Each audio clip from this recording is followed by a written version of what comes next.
Trump ha conseguido ponerse enfrente a todo el mundo que mandaba. Bueno, el que manda y que sigue mandando. Pero es muy interesante ver dónde ha pegado. Es que es muy interesante, porque resulta que es el anti-Sánchez. Es el anti-Sánchez. Vamos a verlo. El presidente de los Estados Unidos, Donald Trump, está actuando como dique de contención frente al globalismo durante la pandemia mundial. Y lo está haciendo en varios ámbitos. Hagamos un repaso a las acciones del presidente de Estados Unidos. Trump canceló el proyecto de Bill Gates conocido como ID 2020, que propone la identificación digital de prácticamente todas las personas del planeta.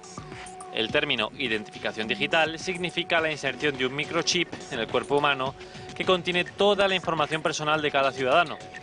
Poco se ha dicho sobre el tema en los medios, pero el proyecto ID 2020 ha alcanzado una etapa muy avanzada. El sitio web indica que el proyecto es un tipo de asociación público-privada que involucra a la ONU, a la OMS, a los gobiernos internacionales y a sus miembros fundadores, quienes también son sus patrocinadores más activos. Los fundadores incluyen nombres destacados como Microsoft, de Bill Gates, Gavi, la Alianza Global para Vacunas e Inmunización, interesada en promover el uso de vacunas en todo el mundo, y la familia Rockefeller. En la administración de este proyecto encontramos representantes de los ya conocidos organismos entrometidos en cada movimiento que da la élite del poder para imponer el nuevo orden mundial. Obviamente, ID 2020 se presenta de manera positiva para que todos la acepten, como un activo para los ciudadanos, e incluso más que eso, lo manejan como un derecho, algo que le falta a nuestra vida para mejorar en todos los aspectos, es como lo venden. No solo ha frenado Trump a los globalistas con este proyecto, sino en muchos otros asuntos. Por ejemplo, decretó que las vacunas sean voluntarias y no obligatorias, siendo los militares quienes verifiquen su pureza y las distribuyan. También cortó los fondos de la Organización Mundial de la Salud y quiere una investigación exhaustiva sobre sus operaciones.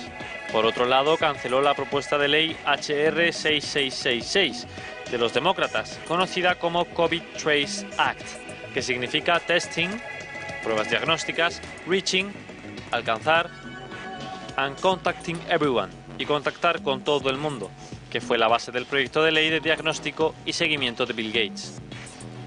Trump también canceló, como ya hemos comentado, el proyecto de Bill Gates conocido como ID 2020 y por otro lado abrió una plataforma de informes para que la misma población pudiera denunciar la censura que le aplicaran en Facebook, Twitter y YouTube. El resultado fue rotundo, ya que en poco tiempo se saturó de denuncias y así Trump obtuvo la evidencia que necesitaba para tomar acciones en contra de la censura. En cuanto a las tecnologías, Trump detuvo el lanzamiento del 5G en todo el país. En relación a la economía, emitió una orden ejecutiva para reabrir la actividad comercial y laboral en todos los estados de Estados Unidos, al punto en que los gobernadores que se nieguen serán procesados. El presidente también ejecutó la orden para que la Casa Blanca se haga cargo de todas las redes eléctricas que incluyen servidores de Internet, sistemas de transmisión y sistemas electrónicos. El mandamás norteamericano declaró servicios esenciales los lugares de culto, ya que algunos alcaldes estaban multando a los ciudadanos por asistir a la iglesia. Por último, Trump aplaudió a Australia y a 116 países por insistir en una estricta y rigurosa investigación a China por haber propagado supuestamente el COVID-19, a pesar de varias amenazas en términos comerciales de China. Por todo ello, Trump está en el punto de mira de la élite global que ya le ha declarado la guerra. Es que atentos a la panoplia, ¿eh? Es decir, industria farmacéutica, industria de telefonía... Todo. Finanzas, todo. O sea, hay que pensar, si uno estudia un poquito el último siglo, lo que ve, sobre todo después de la Segunda Guerra Mundial, lo que ve es un avance hacia la globalización espectacular. Es decir, ya no estamos hablando de la globalización, estamos hablando del globalismo, es decir, sí, del debilitamiento consciente y deliberado de las soberanías nacionales. Aquí en Europa tenemos el claro ejemplo de la Unión Europea, que ahora ya quiere avanzar hacia un ejército común, hacia la homogeneización de la fiscalidad y bancaria, etcétera. Pero esto se está produciendo en todo el mundo y detrás de esto hay gente, muy especialmente en Estados Unidos, Unidos, el Partido Demócrata especialmente, pero también el Republicano. Quiere decir que este es un proyecto en el que estaba, digamos, colaborando todo el mundo que cuenta, todo el mundo que es alguien. Entonces, cuando suceden dos fenómenos que alertan a los globalistas, porque esto iba, digamos, viento en popa, esto avanzaba sin ningún tipo de roce. Y, ¡pum!, el primer problema, que es el Brexit. Claro, el Brexit, Cameron no lo hace para perderlo, lo hace para ganarlo. Y si os acordáis de cómo lo daban los medios, pues era pan comido. Iba a salir que no se iban de la Unión. Entonces esto fue una cosa tremenda. Y luego lo de Trump ha sido todavía más descarado porque, si os acordáis, a Trump en el momento en que ganó, incluso antes de que pisara la Casa Blanca, empezaron todo tipo de triquiñuelas para echarle, desde manifestaciones que querían también hacerse violentas, hasta recuentos, hasta presionar al colegio electoral para que incumpliera, digamos, su mandato y eligiera a otro, hasta, es decir, de todo. Hemos tenido, por supuesto, la trama rusa, que ha gastado cientos de millones de dólares en nada, y el espionaje encargado por Obama a la campaña de Trump, que ahora va a salir, y ahí tenemos la complicidad del FBI, en fin, tiene a todo el mundo en contra, efectivamente, porque es el mundo. Es decir, tendemos a pensar, tendemos a ver Estados Unidos como un imperio. Qué malos son los americanos que nos están haciendo esto, que están ingiriendo en todas partes. En realidad, lo que estamos comprobando, y si hay imágenes se pueden ver las ciudades ardiendo y tal, es que Estados Unidos es un país más del imperio.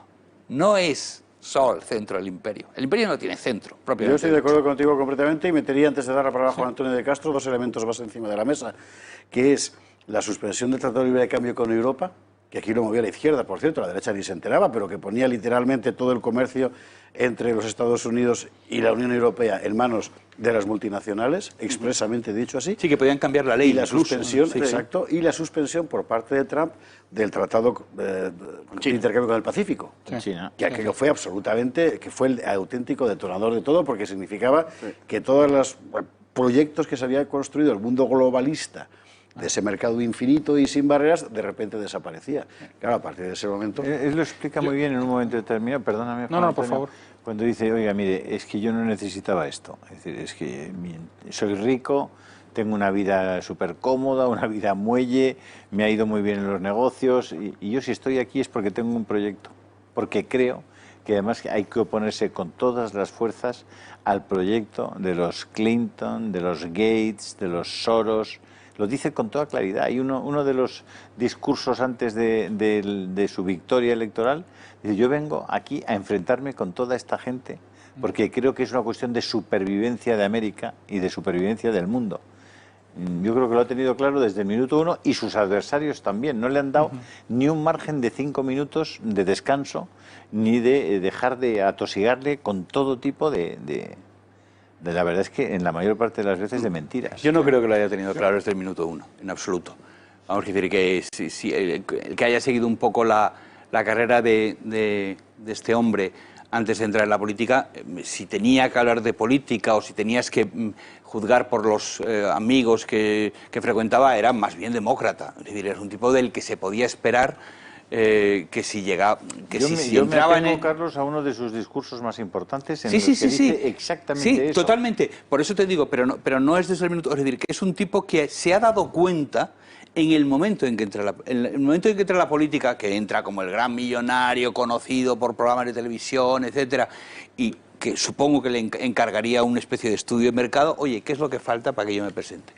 Y entonces se da cuenta que hay una enorme masa de votantes que no tiene a quién votar, porque los dos grandes partidos opinan lo mismo en esas cuestiones que a él le importan muchísimo, como puede ser el tema de la inmigración, como puede ser la deslocalización de las empresas, etcétera, etcétera. Y dice, este es mi tema.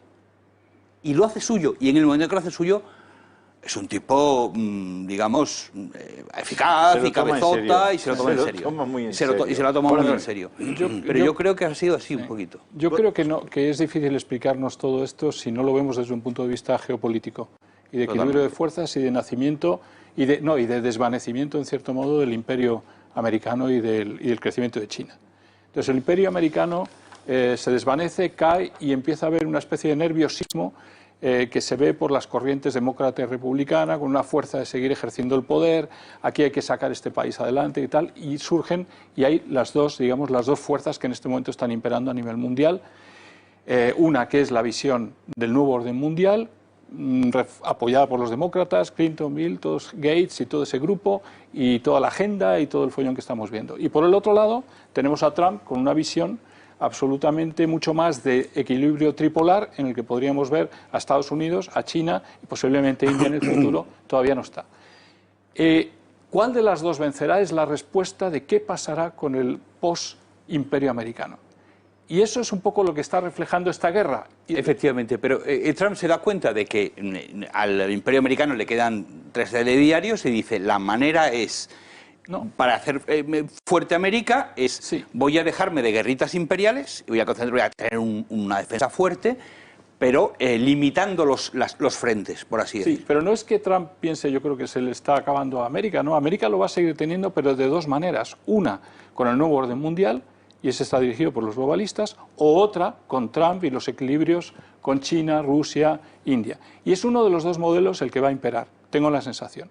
La lucha está por esos modelos en este momento y todos los que estamos viendo por debajo es la gran batalla. Está en Gates, está el COVID, está todos los demás temas, pero lo que estamos viendo es esa gran batalla. Si vemos la lista de lo que ha hecho el señor Trump, y por mucho que a mucha gente le pueda parecer mal, todo ese listado de cosas que hace es perfecto para su batalla contra los globalistas y ojalá la gane. Porque es que el problema de los globalistas... ¿Cómo no la gane? No, ojalá la gane, porque el problema de los globalistas es que son totalitarios y se nos viene encima, se nos ha venido ya encima muy gorda, porque este país ya está totalmente infiltrado y muchos países también, y nos va a ser muy difícil salir de esta historia, ¿no? Don Fernando Paz.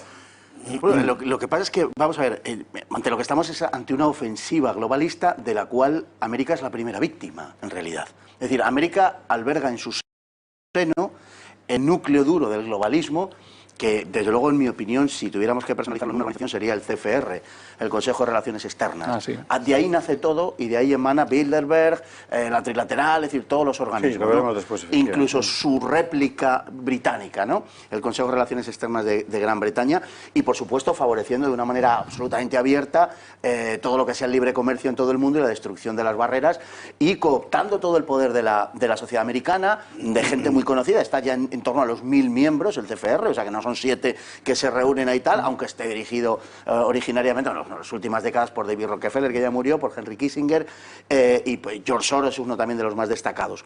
Bueno, quiero decir con esto que, claro, vamos a ver, Donald Trump es un tipo con el que nadie contaba, o sea, un agente, una pieza del juego que ha salido de repente, con el que nadie contaba, porque esto era republicanos-demócratas, demócratas-republicanos, eran absolutamente intercambiables, daba igual, que daba lo mismo, porque lo que tenían unos ligeros matices en determinado tipo de políticas, pero las visiones se correspondían con el think tank del CFR, con el núcleo duro de eso, con la globalización. Lo que está haciendo Donald Trump es precisamente poner coto a ese tipo de visión de América, digamos. Es decir, hay dos Américas, para entendernos. Quizá hay dos de todo. Cuando hablamos de las dos Españas, dos Alemanias, dos Rusias, también hay dos Américas. Hay una América que es la América cosmopolita de las costas, para entendernos, y hay una América profunda que es a la que responde Donald Trump. Yo creo sinceramente que América, Estados Unidos, en el sentido más profundo del término, es la primera víctima de ese globalismo, porque ha sido un país cuyos intereses han sido puestos al servicio de un proyecto global que ya no es la política de Washington, porque la OTAN ya no es la organización contra el comunismo, es una organización que quiere imponer el globalismo en todo. Es una oligarquía transnacional.